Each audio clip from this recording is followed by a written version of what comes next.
भूमध्य सागर के नीले पानी में खुद को बादशाह समझने वाला तुर्की शायद भूल गया कि आज का भारत पहले वाला नहीं है। हाल ही में एक ऐसा वाकया हुआ जिसने पूरी दुनिया का ध्यान खींच लिया। दरअसल जब भारतीय नौसेना का युद्धपोत INS त्रिकंड भूमध्य सागर में अपने नियमित मिशन पर था, तभी तुर्की की नौसेना ने उसे घेरने की कोशिश की और भारत को 18 घंटे का अल्टीमेटम दे डाला और कहा कि जहाज को यहां से हटा लो वरना अंजाम बुरा होगा। लेकिन भारत ने ना तो झुकने की कोशिश की, ना पीछे हटने की। कुछ ही घंटों में भारत ने अपनी नौसेना की ताकत का प्रदर्शन करते हुए 4 युद्धपोत भूमध्य सागर के अलग अलग हिस्सों में तैनात कर दिए। इन जगहों में से 3 तो ब्रह्मोस मिसाइल से लैस थे, जिनकी रेंज और सटीकता को दुनिया जानती है। इस कदम से तुर्की के जहाज किनारे लग गए और पूरा संदेश साफ था, अगर तुर्की ने पंगा लिया तो नुकसान उसका ही होगा। भूमध्य सागर भारत के लिए सिर्फ एक पानी का रास्ता नहीं है, बल्कि उसकी व्यापारिक और सामरिक धमनियों में से एक है। रूस से लेकर भारत तक आने वाला सबसे बड़ा हिस्सा इसी रूट से गुजरता है। साथ ही कजाकिस्तान, तजाकिस्तान और मध्य एशिया के अन्य देशों के साथ होने वाला व्यापार भी इसी मार्ग पर निर्भर है। इसीलिए इस समुद्री क्षेत्र में किसी भी देश का दबदबा भारत के लिए सीधी चुनौती है। तुर्की का इस इलाके में प्रभाव काफी पुराना है। उसके इर्द गिर्द अजरबैजान, अल्जीरिया, साइप्रस और ग्रीस जैसे देश हैं, जो या तो तुर्की के साथ मतभेद रखते हैं या उसके प्रभाव से परेशान हैं। भारत और तुर्की के बीच कभी रिश्ते सुधारने की कोशिश भी की गई थी। जब तुर्की में भयंकर भूकंप आया था, तब भारत ने ऑपरेशन दोस्त के तहत सबसे पहले मदद पहुंचाई थी। लेकिन राष्ट्रपति तैयब एर्दोगान का नजरिया हमेशा से राजनीतिक इस्लामिक के इर्द गिर्द रहा है। वो खुद को इस्लामिक देशों का नेता यानी खलीफा साबित करना चाहते हैं। इसी सोच के चलते उन्होंने भारत पाकिस्तान तनाव के वक्त पाकिस्तान को ड्रोन बेचने का फैसला किया, जिससे भारत ने भी अपनी नीति बदल ली। दरअसल तुर्की का विवाद सिर्फ भारत से नहीं है, उसे 3 ईसाई देशों अल्जीरिया, साइप्रस और ग्रीस से भी लंबे समय से टकराव चल रहे हैं। दूसरी तरफ भारत ने ऑपरेशन सिंदूर के बाद इन देशों के साथ अपने संबंध मजबूत करना शुरू कर दिए। प्रधानमंत्री नरेंद्र मोदी ने खुद साइप्रस का दौरा किया और सुरक्षा सहयोग पर कई अहम समझौते किए।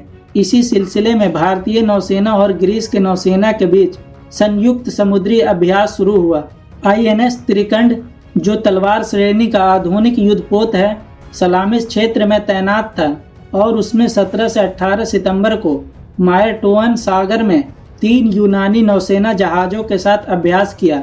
उसके बाद यह जहाज लिमासोल बंदरगाह पहुंचा, जहां 24 सितंबर को साइप्रस की नेशनल गार्ड नौसेना के साथ दूसरा संयुक्त अभ्यास हुआ।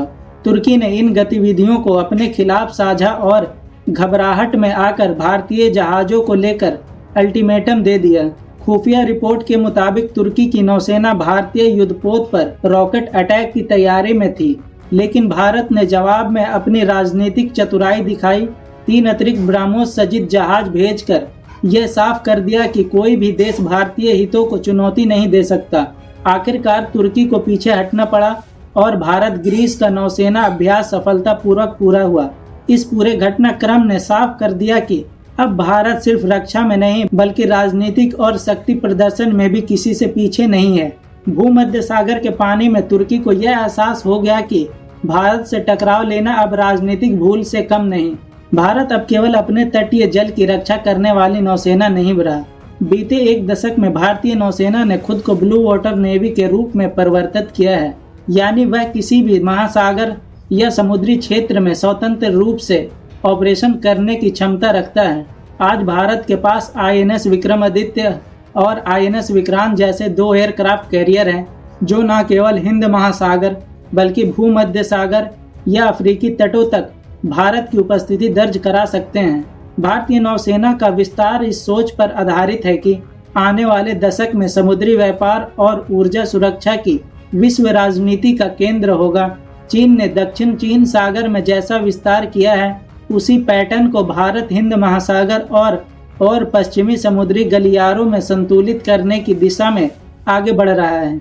भूमध्य सागर में भारतीय जहाज़ों की मौजूदगी इस रणनीति का हिस्सा है, ताकि भारत अपनी उपस्थिति को केवल एशिया तक सीमित न रखे, बल्कि यूरोप और अफ्रीका के बीच के सामरिक जलमार्गों तक फैला सके।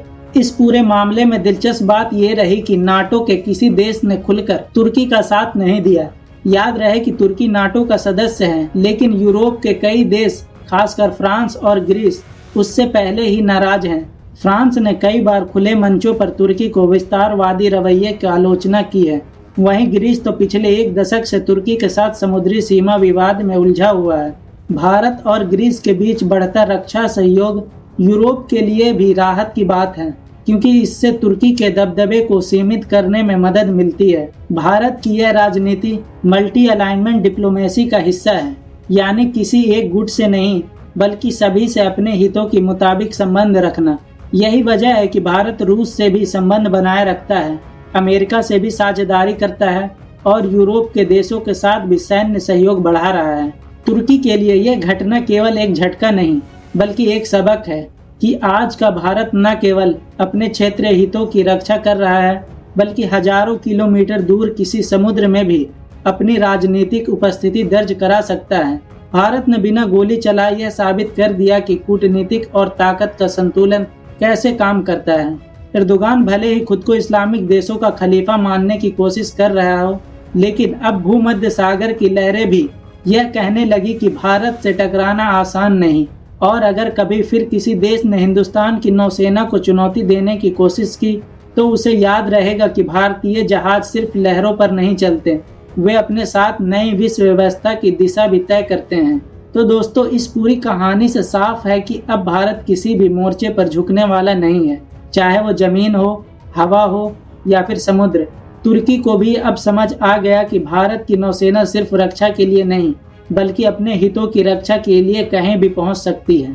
तो दोस्तों, आप अपनी राय हमें कमेंट बॉक्स में ज़रूर बताएं, और आपको यह वीडियो पसंद आया हो तो इसे लाइक करें, अपने दोस्तों के साथ शेयर करें और हमारे चैनल को सब्सक्राइब करना मत भूलिए।